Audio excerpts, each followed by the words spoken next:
Hi, it's Roger here with episode 13 of Entrepreneur TV from the Great Barrier Reef. This is Lizard Island, where we are going to be talking about the 13th principle on how to 10 times your business, which is courage. We were just out on Osprey Reef seeing these incredible sharks, and this was part of the Mike Ball expeditions. We were out there for 4 days, and we were part of something which is called the Global Shark Diving Network. And the whole focus here was about the purpose of being able to preserve sharks. So if you remember the very last of the episodes that we had, it was all about how to go about finding your purpose. And now that we're out here, you can see the moment you follow your purpose, it allows you to actually have a whole different level of courage as well.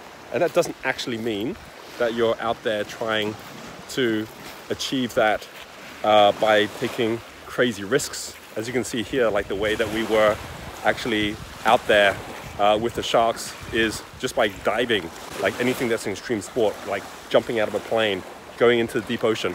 It actually are people who have courage, but it's courage with lots of safety measures in place as well. So real courage is when you're actually willing to go on a courageous journey, something that others would think is risky, but where you're taking risk as the reaction to incomplete or summary knowledge. The more you can actually get clarity on what the risks are going to be, you can minimize those risks, and then you can really experience real courage.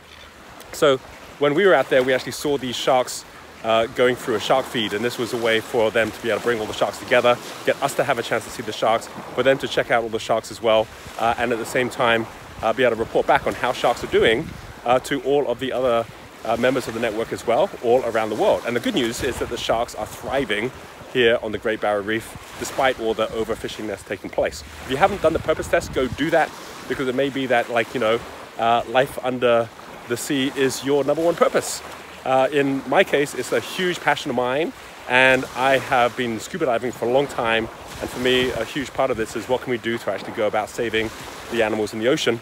And like, if we actually just take a step back and say, well, you know, like, we went through all these different safety checks and so on before we went down there to see all the different sharks. If you were to actually think the same about your business and say, well, to what extent are you going through those safety checks, or to what extent are you actually setting yourself up to actually be able to come from the heart, which is where the word courage comes from, right? So if you actually start with that thought process, which is like, right, I don't want to be the one that's constantly coming from my mind. I want to come from the heart. So I'll set it up where I'm actually already like set up for success. I want to give you a good example of this, right? Richard Branson. When Richard Branson first started his first airline, a lot of people were like, well, that's really courageous, or maybe it's just really risky. Whereas for him, he didn't see it that way, because he made sure that with his very first flight, he had rented the plane. So if he had to give it back, he could give it back. He had already, you know, figured out how he could actually make money from it by booking the seats beforehand, paying for it afterwards.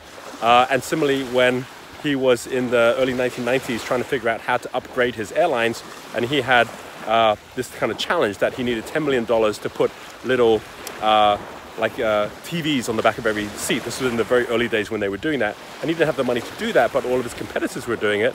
He ended up phoning up the head of Boeing and said, hey, would you be okay if I was to actually help you solve one of your problems in order for you to help me solve one of mine? And he says, well, what's our problem? He says, well, it's because no one was actually ordering planes at the time.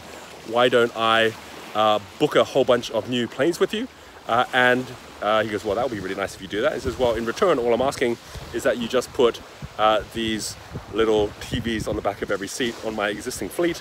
And so, of course, it was like, deal was done, and he ended up getting those 10 million TVs for free. The whole idea that if you start to serve someone else in what they need, if you start planning for what's the worst that could happen, is that actually you're still in a good place, so that even if you feel like you're taking a risk, it's not one you're going to regret, and you've actually effectively minimized that risk before you've even taken it. To me, that's true courage. It allows you to then actually go out and do the things that a lot of people wouldn't even consider doing because they never minimized the risk in the first place, whereas for you can go out there and live that courageous life. So I wanted to share that as like a really important part going forward.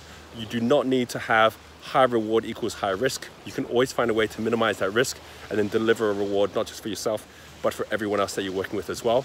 And we'll be coming back to that thought as we move forward.